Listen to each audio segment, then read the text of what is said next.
ناظرین،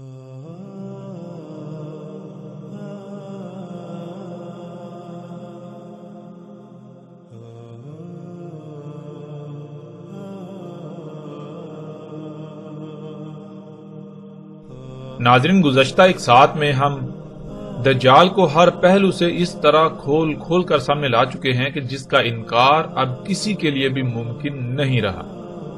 یہاں تک کہ وہ لوگ جن کا عقیدہ و نظریہ یہ تھا کہ دجال کا ذکر قرآن میں کہیں بھی نہیں، یوں کچھ لوگ دجال کا سرے سے انکار کر دیتے رہے، اور اکثریت اس عقیدے و نظریے کا فائدہ یوں حاصل کرتی رہی کہ روایات کی من پسند تشریحات کر کے اپنی مرضی کے مطابق دجال کا حلیہ بنا کر اکثریت کو اسے ماننے پر مجبور کرتی رہی۔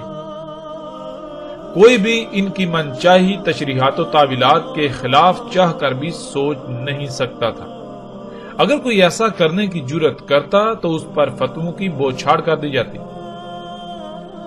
لیکن اب ان دونوں طبقوں کی حقیقت بالکل کھل کر سامنے آ چکی ہے، کیونکہ ہم نے نہ صرف یہ بات ہر پہلو سے سامنے لائی کہ قرآن تو سارے کا سارا صرف دجال سے ہی متنبع کر رہا ہے، اور قرآن سے دجال کو بالکل کھول کر رکھ دیا، بلکہ اس کے علاوہ روایات سے بھی دجال کو ہر پہلو سے کھول کھول کر رکھ دیا، جس سے نہ صرف قرآن کی غیر معمولی حقانیت کا کھل کر اظہار ہوتا ہے، بلکہ محمد رسول اللہ صلی اللہ علیہ وآلہ وسلم کی ایسے تصدیق ہوتی ہے کہ ان کی ذات پر اعتراضات اٹھانے والے منہ چھپانے کے قابل بھی نہ رہیں، کہ آج کے حالات و واقعات کا 14 صدیاں قبل اس طرح کھول کھول کر ذکر کیا جیسے کوئی آنکھوں دیکھا حال بیان کر رہا ہو۔ موجودہ ایجادات یہ غیر معمولی امور جن کے بارے میں آج سے چند صدیاں قبل تصور کرنا بھی محال تھا، ان ایجادات و امور کے بارے میں جس طرح کھول کھول کر آج سے 14 صدیاں قبل بیان کر دیا تھا، یہ انتہائی غیر معمولی بات ہے۔ ایسا کوئی بھی عام شخص نہیں کر سکتا، وہ اس کا تصور تک بھی نہیں کر سکتا تھا۔ آج اگر محمد علیہ السلام کے بڑے سے بڑے دشمن کے سامنے بھی اس دعوت کو رکھا جائے، ان حقائق کو رکھا جائے کہ دیکھو محمد علیہ السلام نے آج جو کچھ ہو رہا ہے اس کے بارے میں اس وقت یعنی آج سے 14 صدیاں قبل کس طرح کھول کھول کر بیان کر دیا تھا جیسے کہ آنکھوں دیکھا حال ہو، تو ایسے شخص کے پاس سوائے محمد علیہ السلام کی تصدیق کے اور کوئی چارہ نہیں رہے گا۔ دنیا کا کوئی بھی شخص محمد علیہ السلام کی ذات پر یا قرآن پر انگلی تک نہیں اٹھا سکے گا۔ ناظرین، آج ایک بڑی تعداد میں ایسا طبقہ موجود ہے جو خود کو دین کا ٹھیکیدار سمجھتا اور کہلواتا ہے۔ وہ لوگ قرآن اور محمد رسول اللہ صلی اللہ علیہ وآلہ وسلم کے الفاظ کی روشنی میں اتنا سب کچھ واضح ہو جانے کے باوجود بھی ماننے کو تیار ہی نہیں، صرف اس لیے کہ ان کی دکانداریاں بند نہ ہو جائیں، اور جن اونچی اونچی مسندوں پر بیٹھ کر انسانیت کو دونوں ہاتھوں سے لوٹ رہے ہیں، ان کا استحصال کر رہے ہیں، دین کی خدمت کے نام پر عیاشیوں میں مصروف ہیں، جو اپنے ہاتھ سے ایک لقمہ بھی کما کر کھانا پسند نہیں کرتے، صرف اس لیے لوگوں کو حق سے روک رہے ہیں کہ کہیں ان کی دکانداری بند نہ ہو جائے، اور الٹا لوگ اس بارے میں سوالات نہ کرنا شروع ہو جائیں ان سے، جن کے جوابات اس طبقے کے پاس نہیں ہیں۔ ان کے پاس دلیل ایک بھی نہیں سوائے جھوٹ اور دجل کی بنیاد پر محض ضد، حسد، بغض اور دشمنی میں طرح طرح کی سازشوں سے کام لے رہے ہیں، الفاظ کے ہیر پھیر سے اور طرح طرح سے لوگوں کو حق سے روکنے کے علاوہ اور کام نہیں ان کے پاس۔ لیکن ہم اس طبقے کو یہ بتا دیتے ہیں کہ ہم حق کو بالکل کھول کھول کر رکھیں گے، خواہ کچھ بھی ہو جائے، ہمیں اس کی پرواہ نہیں ہے۔ ناظرین، دجال پر قرآن اور محمد رسول اللہ صلی اللہ علیہ وآلہ وسلم کے الفاظ کی روشنی میں کھل کر بات ہو چکی، مزید بھی بات کریں گے آئندہ ایک ساتھ میں، لیکن فی الحال ہم اس موضوع پر بات کریں گے کہ دجال مکہ و مدینہ میں داخل نہیں ہو سکے گا۔ جیسا کہ ہم پچھلی ایک ساتھ میں یہ بات کئی بار کر چکے ہیں کہ عربی دنیا کی واحد ایسی زبان ہے جس کا ترجمہ دنیا کی کسی بھی زبان میں ممکن نہیں ہے۔ ترجمہ کہتے ہیں کسی بھی زبان کا دوسری زبان میں متبادل لفظ۔ دنیا میں کوئی ایک بھی ایسی زبان نہیں ہے جو مکمل عربی کے متبادل کے طور پر اپنا وجود رکھتی ہو۔ اس لیے قرآن یا پہلے ادوار کی اصل خالص عربی کا ترجمہ کسی بھی صورت ممکن نہیں ہے۔ اگر ایسا کیا جائے گا تو اس سے سوائے گمراہی و جہالت کے کچھ ہاتھ نہیں آئے گا، اور دنیا و آخرت میں سوائے خسارے اور پچھتاوے کے کچھ حاصل نہیں ہوگا۔ ہاں، البتہ عربی کے معنی ضرور بیان کیے جا سکتے ہیں، اور یہ بات یاد رکھیے کہ معنی ترجمے کو نہیں کہا جاتا، بلکہ معنی کسی لفظ کو بیان کرنے، مطلب یہ کہ اس کو کھولنے کے لیے استعمال کیے جانے والے الفاظ کے مجموعے کو کہا جاتا ہے۔ اور یہی وجہ ہے کہ اللہ سبحانہ و تعالیٰ نے قرآن کو عربی میں اتارا۔ عربی فطرت کی زبان ہے، نہ کہ محض الفاظ پر مشتمل ان چند سطور یا محاوروں کا نام ہے جس کی بنیاد پر انسان ایک دوسرے سے مخاطب ہوں، ان کو جانے پہچانے یا پھر زندگی گزارنے کے لیے ایک دوسرے سے بات کر سکیں۔ ایسا ہرگز نہیں ہے۔ عربی ایسی زبان نہیں ہے، بلکہ عربی فطرت کی زبان ہے۔ مثال کے طور پر قرآن میں اللہ سبحانہ تعالیٰ نے کہا یولج اللیل فی النہار ویولج النہار فی اللیل۔ اب اس کا ترجمہ خواہ بڑے سے بڑا عرب دان کیوں نہ ہو، وہ کیسا ہی کیوں نہ کر لے، اس کا ترجمہ اس وقت تک ٹھیک نہیں ہو سکتا جب تک کہ ایک شخص جسے بے شک عربی نہ آتی ہو وہ اپنی آنکھوں سے یہ نہ دیکھ لے کہ کس طرح سے زمین کا وہ حصہ جہاں پر لیل ہوتی ہے اس کو روشنی میں لے جایا جاتا ہے، پھر اس کو اندھیرے میں لے جایا جاتا ہے، اور یہ سلسلہ مسلسل چل رہا ہے۔ اب جو شخص بے شک اسے عربی نہ آتی ہو، وہ چائنیز بولتا ہو، جانتا ہو، عربی سے بالکل واقف نہ ہو، اگر وہ یہ منظر اپنی آنکھوں سے دیکھ لیتا ہے، یا اگر غور و فکر کر کے کائنات میں اللہ کی آیات میں غور و فکر کر کے یہ جان لیتا ہے کہ دن اور رات کس طرح ہو رہے ہیں، تو دنیا کا بڑے سے بڑا عرب دان بھی اس کے سامنے آ جائے، وہ یولج کو کچھ بھی معنی کرے، وہ معنی ناقابل قبول ہوں گے۔ اس کے برعکس وہی بات تسلیم کی جائے گی کہ جو ایک غیر عرب نے اپنی آنکھوں سے دیکھی، اب دل کی آنکھوں سے دیکھی، جس نے غور و فکر کیا اور اس کے اوپر حقیقت کھل گئی، اسے پتا چل گیا کہ یولجو کسے کہتے ہیں۔ بالکل اسی طرح ناظرین، جب تک آپ غور و فکر نہیں کریں گے اللہ کی آیات میں، کائنات میں غور و فکر نہیں کریں گے، تب تک آپ کے اوپر حقیقت واضح نہیں ہوگی۔ اگر آپ ترجمے کی بنیاد پر دین کو یا کسی بھی شے کو سمجھنے کی کوشش کریں گے تو تراجم آپ کو اصل نقطے یا حقیقت تک نہیں پہنچائیں گے، بلکہ حقیقت تک پہنچنے کے لیے لازم ہے کہ آپ غور و فکر کریں، اور اللہ سبحانہ تعالیٰ نے قرآن میں بار بار اسی کا حکم دیا کہ غور و فکر کرو، غور و فکر کرو، غور و فکر کرو۔ جو غور و فکر کرتے ہیں وہ اللہ کے قانون میں حیا ہیں، زندہ ہیں، اور جو غور و فکر نہیں کرتے وہ اللہ کے قانون میں اموات ہیں، مردہ ہیں، وہ قبروں میں ہیں۔ اللہ سبحانہ و تعالیٰ انہیں ایک مقام پر اندھے قرار دیتے ہیں، دوسرے مقام پر چوپائے قرار دیتے ہیں، چوپایوں سے بھی بدتر قرار دیتے ہیں، تیسرے مقام پر اللہ سبحانہ و تعالیٰ انہیں اموات قرار دیتے ہیں کہ وہ حیا ہے ہی نہیں، چوتھے مقام پر اللہ سبحانہ و تعالیٰ انہی لوگوں کو قبروں میں قرار دیتے ہیں۔ اب آپ کن میں اپنا شمار چاہتے ہیں، یہ فیصلہ، یہ اختیار آپ کے ہاتھ میں ہے۔ بہرحال یہ وہ وجہ تھی جس وجہ سے اللہ سبحانہ و تعالیٰ نے قرآن کو عربی میں نازل کیا۔ اس بات کو ذہن میں رکھتے ہوئے ہم آگے بڑھیں گے۔ یہ بات ہم نے اس لیے کی کیونکہ جس موضوع پر ہم بات کرنے جا رہے ہیں اس پر بات کرنے سے پہلے اس بات کا ذہن میں ہونا بہت ضروری ہے۔ اگر اس بات کو ہم ملحوظ خاطر نہیں رکھیں گے تو ہم حقیقت کو نہیں جان پائیں گے، پھر سوائے گمراہی کے، جہالت کے کچھ ہاتھ نہیں آئے گا۔ دجال کے بارے میں محمد رسول اللہ صلی اللہ علیہ وآلہ وسلم نے کہا تھا کہ وہ مکہ و مدینہ میں داخل نہیں ہو سکے گا۔ بعض روایات میں 4 مقامات کا ذکر ہے جن میں مکہ، مدینہ، بیت المقدس اور مسجد طور کا ذکر ہے۔ بہرحال جیسے جیسے ہم آگے بڑھیں گے تو ہم ہر موضوع پر بات کریں گے، لیکن اس وقت ہم بات کریں گے کہ رسول اللہ صلی اللہ علیہ وآلہ وسلم نے کہا تھا کہ دجال مکہ و مدینہ میں داخل نہیں ہو سکے گا۔ تو سب سے پہلے ہم بات کریں گے کہ دجال مدینہ میں داخل نہیں ہو سکے گا۔ بہت سارے لوگوں کا یہ سوال ہے کہ اگر دجال یہی ایجادات ہیں، یہ ٹیکنالوجی ہے، یہ مشینیں ہیں، یہ اشیاء ہیں، تو پھر یہ سب کچھ تو مکہ و مدینہ میں موجود ہے، یہ سب کچھ تو مدینہ میں موجود ہے۔ حالانکہ رسول اللہ صلی اللہ علیہ وآلہ وسلم نے یہ کہا تھا کہ دجال مدینہ میں داخل نہیں ہو سکے گا۔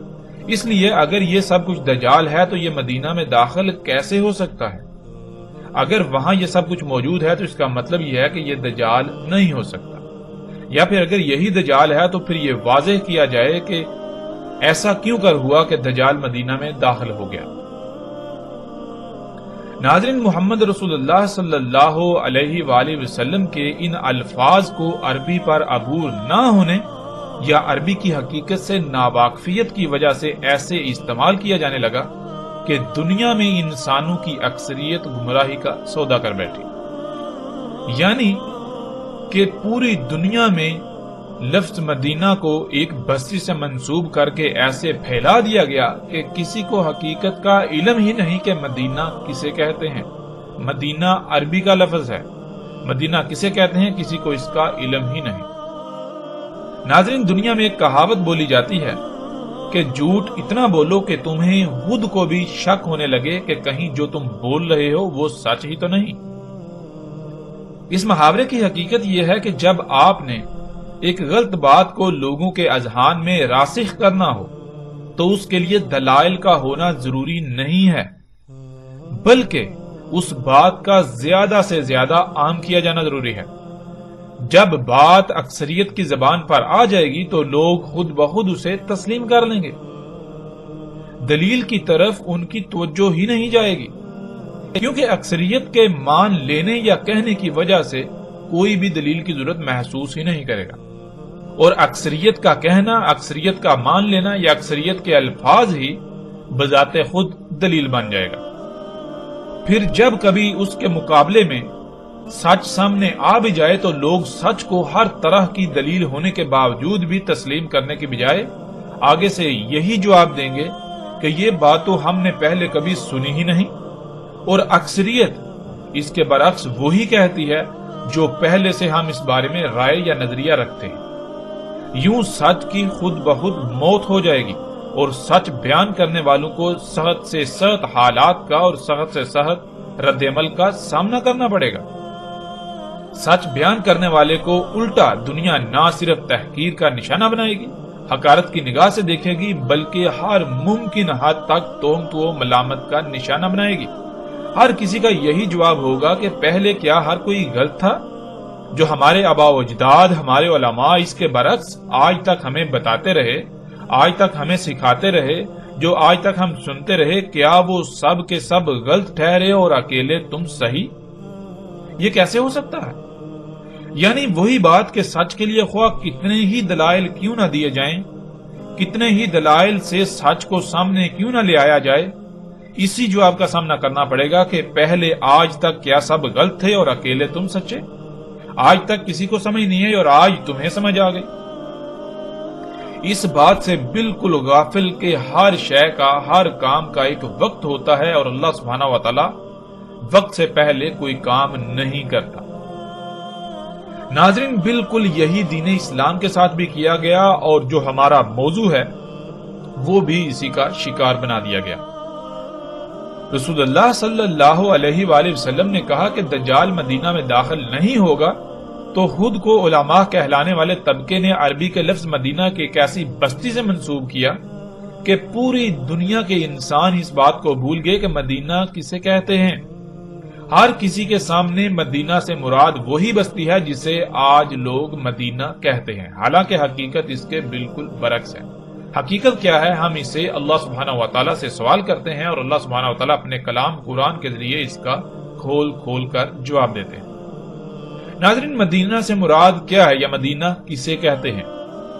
جس بستی کو آج تک مدینہ بنا کر پیش کیا جاتا رہا، آیا کہ وہ واقعتاً مدینہ ہے، مدینہ تھی، یا پھر اس کی حقیقت کیا ہے، اس کا اصل نام کیا ہے، اس کو مدینہ کہا گیا تو کیوں کہا گیا، کب کہا گیا؟ ان تمام پہلوؤں پر بھی بات کریں گے، ہر لحاظ سے کھل کر تفصیل کے ساتھ۔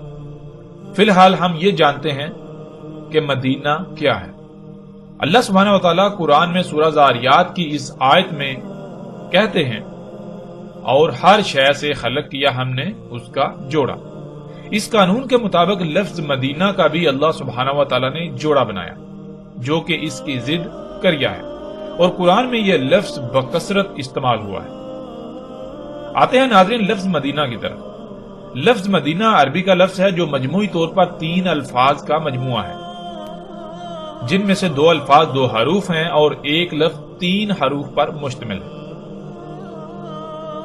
پہلا لفظ جو کہ ایک حرف ہے وہ میم، دوسرا دین تیسرا تے یا ساکت ہے۔ ان تینوں کو جب ملایا جائے تو لفظ مدینہ وجود میں آئے گا۔ عربی کے اصول کے مطابق اس لفظ کے آخر میں آنے والا حرف تے ہے کی آواز دے گا، بشرطے کہ اس کے آگے کسی دوسرے لفظ کا استعمال نہ ہو، یعنی یہ لفظ آگے کسی دوسرے لفظ سے نہ جڑ رہا ہو۔ یعنی اگر تے کسی ایسے لفظ کے آخر میں استعمال کیا جائے جس کے آگے کوئی دوسرا لفظ نہ ہو تو تے ساکت ہو جائے گی، یوں پیچھے محض ہے رہ جائے گی اور اسی کی آواز دے گی۔ جیسے مثال کے طور پر صرف اسی لفظ کو لے لیں، لفظ مدینہ یا المدینہ، جب اس کو لکھا جائے گا تو اس کو اس طرح لکھا جائے گا جیسے آپ سکرین پر دیکھ رہے ہیں، یعنی اس کے آخر میں تے کو لکھا جائے گا، لیکن جب اس کو پڑھا جائے گا تو تے ساکت ہو جائے گی، صرف ہے کی آواز سے پڑھا جائے گا۔ جب اسے پڑھا جائے گا تو تے ہے کی آواز دے گی، اور اگر آگے کسی دوسرے لفظ کے ساتھ جڑ رہا ہو تو پھر تے ساکت نہیں بلکہ تے ہی پڑھا جائے گا۔ مثال کے طور پر جیسے آپ سکرین پر دیکھ رہے ہیں لفظ مدینہ المکرمہ، یعنی کہ لفظ مدینہ اس کے آگے ایک ساتھ دوسرا لفظ جڑ گیا المکرمہ، تو اب تے جو ہے وہ ساکت نہیں ہوگی بلکہ تے ہی پڑھی جائے گی۔ اب آتے ہیں لفظ مدینہ کے معنی کی طرف۔ جیسا کہ ہم پہلے ہی بیان کر چکے ہیں کہ لفظ مدینہ میم، دین اور تے یا ساکت تے یعنی ہے سے مل کر بنا ہے، تو اس میں اصل لفظ دین ہے۔ یوں سب سے پہلے ہم پر فرض ہے کہ اس لفظ کو سمجھیں، ورنہ ہم لفظ مدینہ کو نہیں سمجھ پائیں گے۔ ناظرین، عربی کا یہ اصول ہے کہ جب بھی کسی لفظ کے شروع میں میم استعمال ہوتا ہے، اگر وہ لفظ کے اصل حروف میں سے نہیں ہے، یعنی الگ سے ساتھ میں استعمال کیا گیا ہے، الگ سے ساتھ میں جڑ رہا ہے، تو میم موجودگی کے اظہار کے لیے استعمال ہوتا ہے۔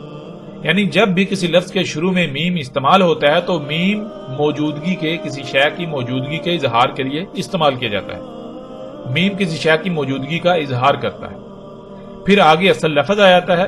پھر اسی طرح عربی کا اصول ہے کہ ہے جو ہے وہ اشارے کے لیے استعمال ہوتا ہے، ہے کا جو حرف ہے وہ اشارے کے لیے استعمال ہوتا ہے،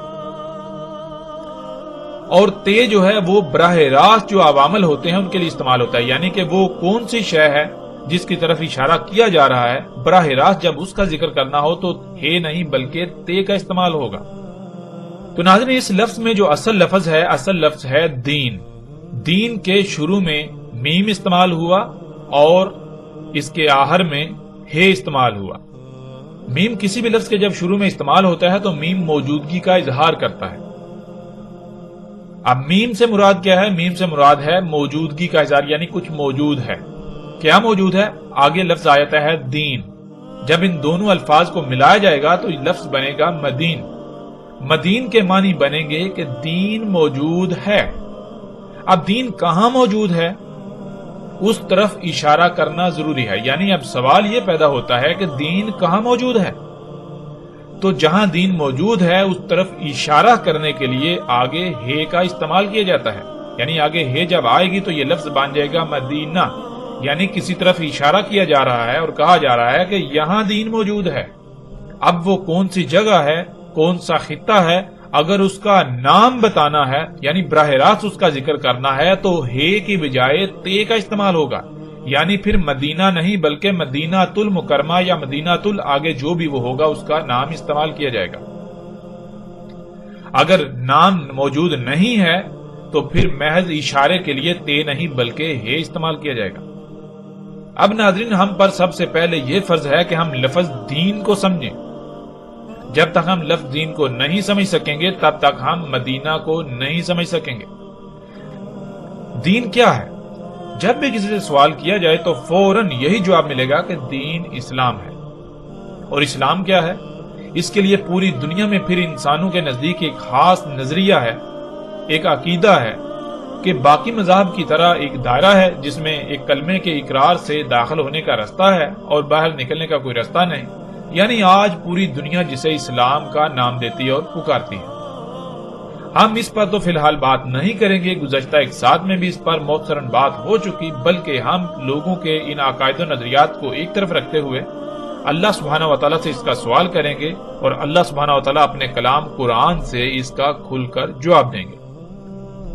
جب ہم اللہ سبحانہ و تعالیٰ سے یہ سوال کریں کہ دین کیا ہے تو اللہ سبحانہ و تعالیٰ قرآن میں بالکل صراحت کے ساتھ اس بات کا جواب دے دیتے ہیں کہ دین کیا ہے۔ سورہ روم کی آیت نمبر 30 میں اللہ سبحانہ و تعالیٰ کہتے ہیں، پس قائم ہو جا، پس قائم کر اپنے روح کو، تیرا جو روح ہے اسے ہر طرف سے کاٹ کر، تیرا جو روح ہے اسے ہر طرف سے کاٹ کر، ہر طرف سے کاٹ کر بالکل یکسو یک روح ہو جا دین کے لیے، یک روح ہو کر دین کے لیے قائم ہو جا۔ پھر دین کیا ہے؟ اللہ سبحانہ و تعالیٰ اس کا جواب دیتے ہیں، فطرت اللہ، اللہ کی فطرت تھی۔ دین کیا ہے؟ دین وہ فطرت تھی، اللہ کی فطرت۔ کون سی فطرت؟ اس کا بھی اللہ سبحانہ و تعالیٰ آگے جواب دیتے ہیں، اللاتی فطر الناس علیہا، وہ فطرت جس پر اللہ سبحانہ و تعالیٰ نے انسانوں کو فاطر کیا۔ یعنی کہ فطرت کیا ہے؟ فطرت کو اگر جاننا ہے تو غور کرو، پیچھے جاؤ، جب انسانوں کی بنیاد رکھی، جب انسانوں کو دنیا میں لے کر آئے تو اس وقت دنیا کس حالت میں تھی، دنیا میں کیا تھا، کیسا تھا۔ یعنی کہ فطرت کہتے ہیں جس طرح جیسا اللہ سبحانہ و تعالیٰ نے خلق کیا، بغیر کسی رائے برابر بھی تبدیلی کے، بالکل ویسے کا ویسا۔ جیسے اللہ سبحانہ تعالیٰ نے انسانوں کو خلق کیا، تمام مخلوقات کو خلق کیا، جیسی ضروریات اللہ سبحانہ تعالیٰ نے خلق کی تھیں ان میں کسی قسم کی کوئی بھی رد و بدل نہ ہو، ویسے کی ویسے ہی رہنے دی جائیں، ویسے کی ویسے ہی ہوں، اور انہی سے اپنی ضروریات کو پورا کیا جائے، انہی پر ڈٹا جائے، انہی پر توکل کیا جائے۔ یہ ہے فطرت، یہ ہے دین۔ پھر آگے اللہ سبحانہ تعالیٰ کہتے ہیں، لا تبدیل لخالق اللہ، کہ نہیں ہے تبدیلی، تبدیلی کی متحمل ہے ہی نہیں اللہ کی خلق، اللہ کی خلق کے لیے تبدیلی ہے ہی نہیں، یعنی اللہ سبحانہ تعالیٰ نے اپنی خلق کے لیے تبدیلی رکھی نہیں۔ جیسا اللہ سبحانہ تعالیٰ نے خلق کر دیا، اگر اس میں رائے برابر بھی تبدیلی کی جائے گی تو پھر خرابیاں ہوں گی، جس کے پھر رد عمل میں تباہیوں کا سامنا کرنا پڑے گا، سب کچھ درہم برہم ہو جائے گا۔ پھر آگے اللہ سبحانہ تعالیٰ کہتے ہیں، ذالک دین القیم ولکن اکثر الناس لا یعلمون، وہ تھا دین، وہ ہے دین کہ جس پر قائم ہونا ہے۔ یعنی دین کیا ہے؟ دین یہ ہے کہ ہر طرف سے کٹ کر، ہر طرف سے کٹ کر فطرت کے اوپر قائم ہونا ہے، فطرت کے اوپر کوئی مصنوعی شے نہیں ہونی چاہیے، اللہ کی مخلوقات میں چھیڑ چھاڑ نہیں کرنی، جیسا اللہ سبحانہ تعالیٰ نے خلق کیا ویسا ہی ہونا چاہیے۔ جو اللہ تعالیٰ نے آپ کی حد لگا دی، جو دائرہ لگا دیا، جیسے باقی مخلوقات اپنے اپنے مقام، اپنے اپنے دائرے کے اندر رہتی ہوئی اپنی اپنی ذمہ داری کو پورا کر رہی ہیں، بالکل اسی طرح تم نے بھی سب کچھ ویسے کا ویسے رہنے دینا ہے۔ جو اللہ سبحانہ نے تمہارے لیے دائرہ لگایا، جو مقام رکھا، اسی مقام پر رہتے ہوئے، اسی دائرے میں رہتے ہوئے اپنی ذمہ داری کو پورا کرنا ہے اور زندگی گزارنی ہے، یہ ہے دین۔ اور اللہ سبحانہ تعالیٰ کہتے ہیں، انسانوں کی اکثریت جو بھولے ہوئے ہیں، یہ جو انسان ہیں، ان کی اکثریت کو اس کا علم ہی نہیں۔ کیوں؟ اس کا بھی اللہ سبحانہ تعالیٰ جواب دے دیتے ہیں۔ جب لفظ یعلمون، لا یعلمون کہتے ہیں تو پیچھے جو یا استعمال ہوتا ہے، اس کا معنی کیا ہے؟ اس کے خود ہی آ جاتی ہے، یعنی کہ انسانوں کی اکثریت غور و فکر ہی نہیں کرتی، جس وجہ سے انہیں اس بات کا علم ہی نہیں کہ دین کیا ہے۔ پھر وہ جو اور لوگ جو ہے وہ دین جو ان کے سامنے بنا کر پیش کرتے ہیں، انسانیوں کی اکثریت جو ہے پھر اسی کے پیچھے چلتی رہتی ہے اور اسے ہی دین سمجھ رہتی ہے، جس کا دین کے ساتھ کوئی تعلق نہیں۔ تو یہ تھا ناظرین دین۔ ناظرین دین کیا ہے ہم نے جان لیا، دین کہتے ہیں فطرت کو، دین ہے فطرت۔ اور مدینہ یعنی کہ مدینہ کسی اس خطے، اس علاقے، اس بستی، اس مقام کی طرف اشارہ کر کے کہا جاتا ہے، اسے کہا جاتا ہے جہاں پر فطرت ہو، جو خطہ، جو علاقہ، جو بستی فطرت پر ہو، جس میں اللہ کی مخلوقات میں تبدیلیاں نہ ہوں، سب کچھ ویسا ہو، یا لوگ وہاں کے باشندے، وہاں کے رہائشی ویسا ہی چاہتے ہوں جیسا اللہ نے خلق کر دیا، یعنی فطرت پر قائم ہونا ہی ان کا مقصد ہو، وہاں کے باشندوں کا فطرت پر قائم ہونا مقصد ہو۔ تو لفظ دین کے شروع میں میم دین کی موجودگی کا اظہار کرتا ہے، یعنی دین موجود ہے۔ اور دین کیا ہے؟ دین فطرت۔ اب جب لفظ دین کے ساتھ میم لگایا جائے گا تو یہ بنے گا مدین. مدین کہتے ہیں دین موجود ہے یعنی فطرت موجود ہے. یہاں فطرت موجود ہے, فطرت قائم ہے, اور ہے اس طرف اشارہ ہوتا ہے جہاں فطرت یعنی دین موجود ہے. تو اس طرح بنتا ہے لفظ مدینہ. مدینہ کے معنی ہے وہ مکان جہاں پر اللہ کا دین قائم ہو, یعنی جہاں پر فطرت ہو, وہ مقام جو فطرت پر ہے. اور اس کا جوڑا جو کہ اللہ سبحانہ وتعالی نے قرآن میں اس کی ضد کے طور پر استعمال کیا, کئی مقامات پر اس کا ذکر آیا ہے, وہ ہے کریا.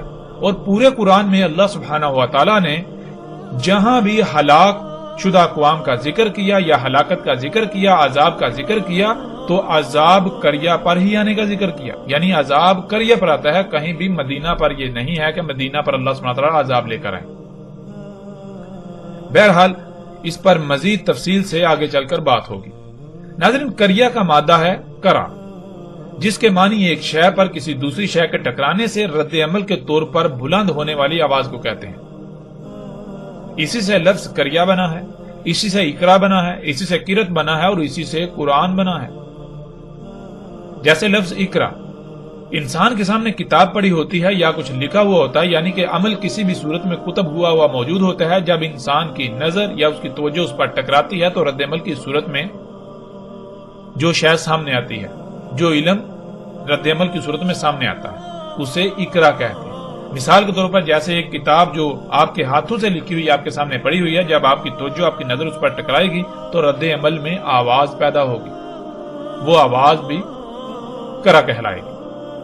یوں کریا مدینہ کی ضد ہے, اور کریا کہتے ہیں کسی ایسے گاؤں, شہر, بستی, خطے یا علاقے کو جو اللہ کے کلام یعنی اللہ کے احکامات کے سامنے اپنی آواز بلند کرے, اپنی خواہشات کو ترجیح دے.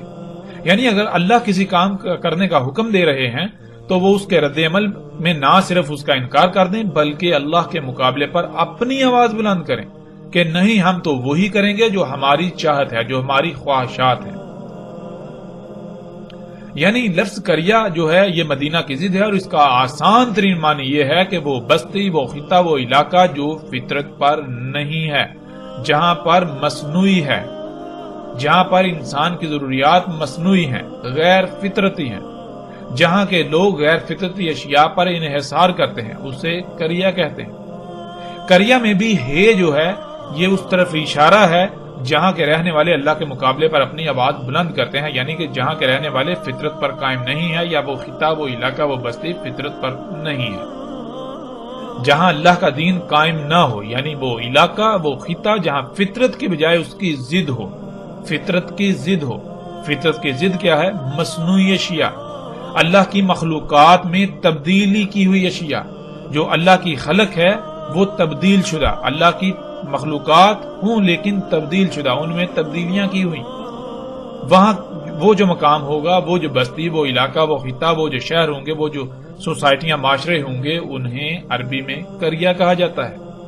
اور مدینہ وہ علاقہ, وہ خطہ, وہ بستی جہاں پر فطرت ہو.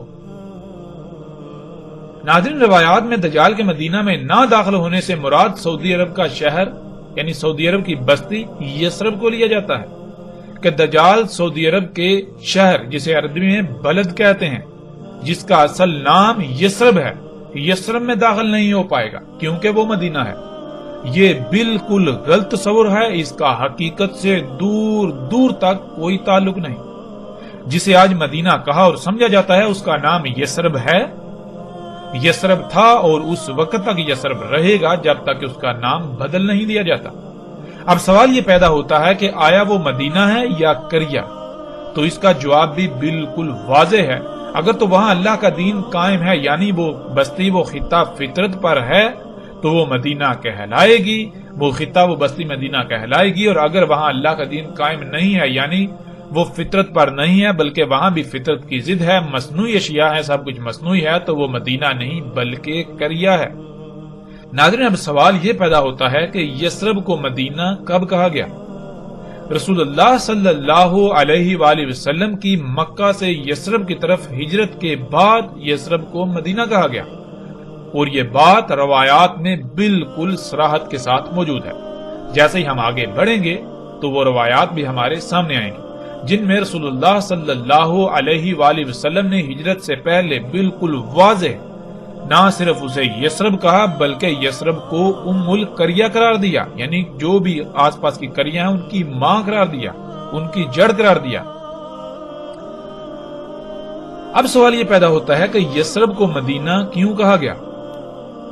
رسول اللہ صلی اللہ علیہ وآلہ وسلم کی مکہ سے یثرب ہجرت سے پہلے یثرب میں اللہ کا دین قائم نہیں تھا، یعنی فطرت نہیں تھی، اگر تھی تو اس میں تبدیلیاں کی جا رہی تھی۔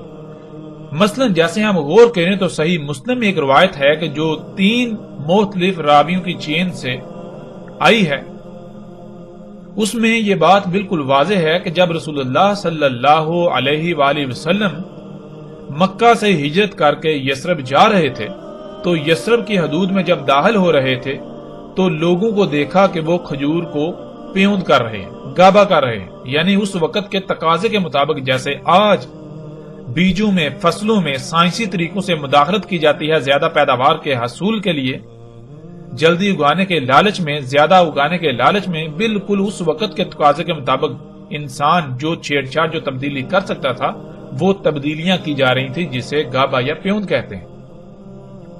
تو رسول اللہ صلی اللہ علیہ وآلہ وسلم نے یہ سوال کیا، پوچھا کہ یہ تم کیا کر رہے ہو؟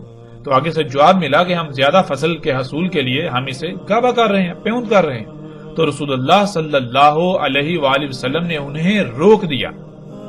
پھر جب سال کے بعد فصل زیادہ نہ ہوئی، فصل کم ہوئی، تو لوگوں نے یہ شکایت کی کہ یا رسول اللہ صلی اللہ علیہ وآلہ وسلم آپ نے روک دیا تھا، گابا کرنے سے منع کر دیا تھا، اس وجہ سے ہماری فصلیں جو ہیں وہ کم ہوئی اور دیکھنے میں بھی وہ بلی نہیں ہے، اچھی نہیں ہے۔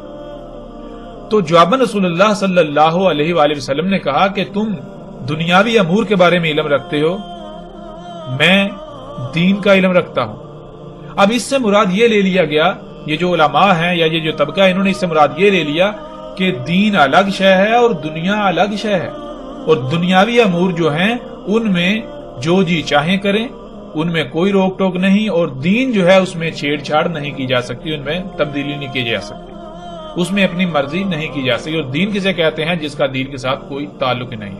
حالانکہ حقیقت کیا ہے ناظرین، جب آپ غور کریں تو حقیقت آپ کے بالکل سامنے آ جائے گی۔ حقیقت کیا ہے کہ آپ غور کریں کہ جب محمد رسول اللہ صلی اللہ علیہ وآلہ وسلم مکہ سے یثرب جا رہے ہیں اور انہوں نے جب دیکھا یثرب میں کہ کھجوروں کو پیوند کیا جا رہا ہے، تو کیا رسول اللہ صلی اللہ علیہ وآلہ وسلم کو یہ نہیں علم تھا کہ یہ کیا جا رہا ہے؟ کیا وہ سب کچھ مکہ کے اندر نہیں ہو رہا تھا؟ مشرکین مکہ اپنی کھجوروں کو پیوند نہیں کرتے تھے؟ کیا مکہ کے اندر کھجوروں کے باغات نہیں تھے؟ مکہ کے اندر بھی کھجوروں کے باغات تھے، وہاں وسیع پیمانے پر نہ صرف کھجوروں کے باغات تھے بلکہ ان کو پیوند بھی کیا جاتا تھا، ان کو گابا کیا جاتا تھا، ان میں مداخلت کی جاتی تھی۔ لیکن وہاں محمد علیہ السلام نے ان کو نہیں روکا، کیوں؟ وہاں ان کا عمل دخل نہیں ہے۔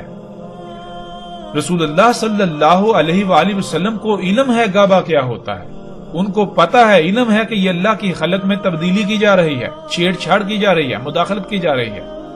جب وہ یثرب میں داخل ہو رہے ہیں تو انہوں نے اس لیے نہیں پوچھا کہ انہیں علم نہیں ہے کہ یہ کیا کر رہے ہیں، اس لیے ان سے پوچھا یعنی کہ پتا چل یہ کیا کر رہے ہیں، نہیں، رسول اللہ صلی اللہ علیہ وآلہ وسلم کو یہ علم تھا یہ کیا جا رہا ہے، یعنی یہ فطرت میں تبدیلی کر رہے ہیں، یہ اللہ کی خلق میں تبدیلی کر رہے ہیں۔ تو رسول اللہ صلی اللہ علیہ وآلہ وسلم نے سوالیہ انداز میں پوچھا، جیسے مثال کے طور پر ایک بچہ غلط کام کر رہا ہو تو آپ اسے غصے سے سوالیہ انداز میں پوچھیں گے، کہیں گے کہ یہ کیا کر رہے ہو؟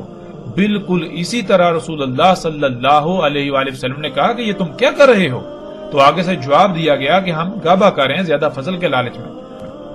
تو رسول اللہ صلی اللہ علیہ وآلہ وسلم نے کہا کہ اگر تم یہ نہ کرو، اگر یہ تم نہ کرتے تو اس میں تمہارے لیے خیر ہے، اور رسول اللہ صلی اللہ علیہ وسلم نے انہیں روک دیا، منع کر دیا۔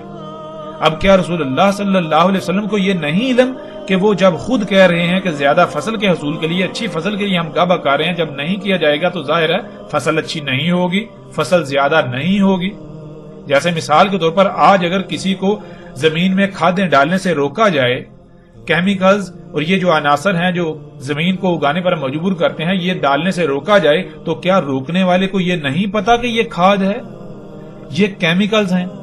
ظاہر ہے علم ہوگا تو روکے گا نا۔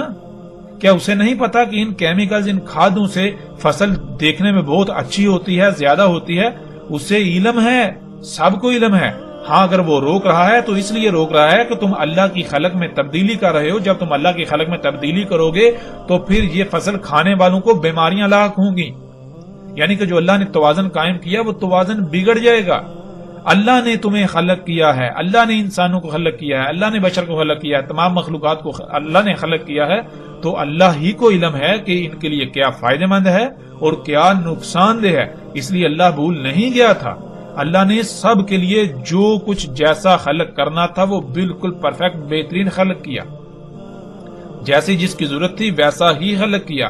اب اگر تم اس میں تبدیلی کرو گے تو جان لو اللہ نے ہر شے میں توازن قائم کیا، میزان قائم کیا۔ اگر تم چھیڑ چھاڑ کرو گے، تبدیلی کرو گے تو وہ توازن بگڑ جائے گا، میزان بگڑ جائے گا، میزان میں خسارہ ہوگا، پھر جس سے تباہیاں آئیں گی، خرابیاں ہوں گی، جسے آپ بیماریاں کہتے ہیں۔ جیسے زمین کا توازن بگاڑا تو زلزلے، طوفان، یہ سب کچھ ہو رہا ہے۔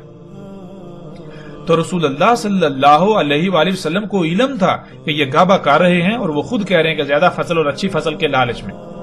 تو جب ظاہر ہے اس لیے کر رہے ہیں، غابہ نہیں کیا جائے گا تو ظاہر ہے فصل اچھی نہیں ہوگی، فصل زیادہ نہیں ہوگی، یعنی دیکھنے میں اچھی نہیں ہوگی، لیکن اس کا جو وہ اندرونی پہلو ہے وہ پرفیکٹ ہوگا، وہ بہت زبردست ہوگا۔ اس کے کھانے یعنی اس فصل کے کھانے سے کوئی آپ کو بیماری لاحق نہیں ہوگی، کوئی خرابی لاحق نہیں ہوگی، آپ کے جسم میں جو توازن ہے وہ نہیں بگڑے گا۔ اس لیے رسول اللہ صلی اللہ علیہ وآلہ وسلم نے منع کیا تھا۔